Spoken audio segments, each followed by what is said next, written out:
I wanted to draw a picture for listeners out there, a very simple, crude picture that describes effectively the false left-right paradigm. The Republican Party props up the Democratic Party, and the Democratic Party props up the Republican Party. If you had one of the political parties standing on its own, when the wind came along, it would just fall over. When pressure, revolutionary pressure from the population not liking what's going on, or new groups wanting the power structure, which is the main source of revolution. Most of it is driven by evil, just like the elite is driven by evil. Very rare to have an altruistic revolution.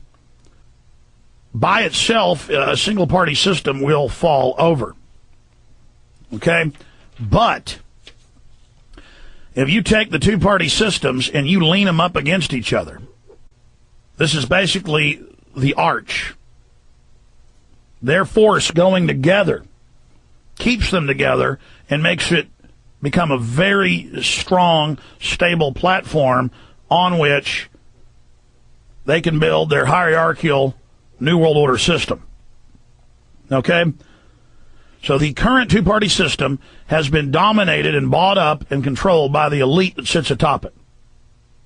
Now, the elite with a one-party system would not be balanced on top of one party. They would be subject to being toppled, being pushed over easily. But you put the two parties up against each other, they form a royal arch. And now it's very hard to separate those two because they're leaning up against each other. I mean, this is really simple, but I want to explain this to people. Check it out, folks. Why do you see so many leftists who mean well, like Rage Against the Machine, Tom Morello, or Henry Rollins, who are right on so many issues but then believe in leftist policies? We need a global carbon tax. But there's an elite funding that. No, the elite, the big corporations are against it because the media advertises that big corporations and oil companies are against it. Henry Rollins doesn't know, doesn't have the documents.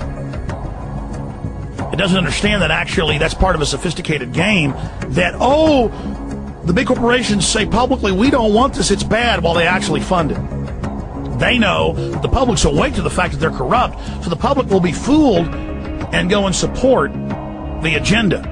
It's please don't throw me in the briar patch. It's the old briar rabbit situation. Here's the political field, and this is where the population resides. And then we supposedly, through the grassroots, come up into the political party. Okay? And then they lean on each other, as I was saying earlier, and support each other. If they're standing alone, the pressure of revolution or of new power structures will easily topple it and blow it over. But leaning together, it's not going to fall down. Okay? Now, I know that's simple.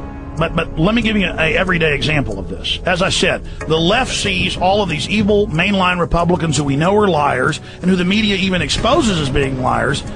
They see them lying about everything else. So if the Republicans come out and say, we're against a global carbon tax, well, then by God, I'm for a global carbon tax. And so that's how the two sides leaning up against each other give the other side support.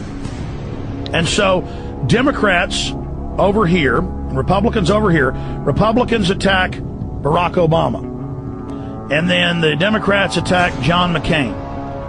And then the population who's down here is trained to see John McCain as representing them personally, as being their daddy, of where their personal power comes from, of their camp, their brand name, their brand of soda, their brand of automobile, Ford or Chevy. And so this is a controlled paradigm. And so we have Republicans attacking Democrats, and that's the force against them. And you have Democrats attacking Republicans, and that's the force against them.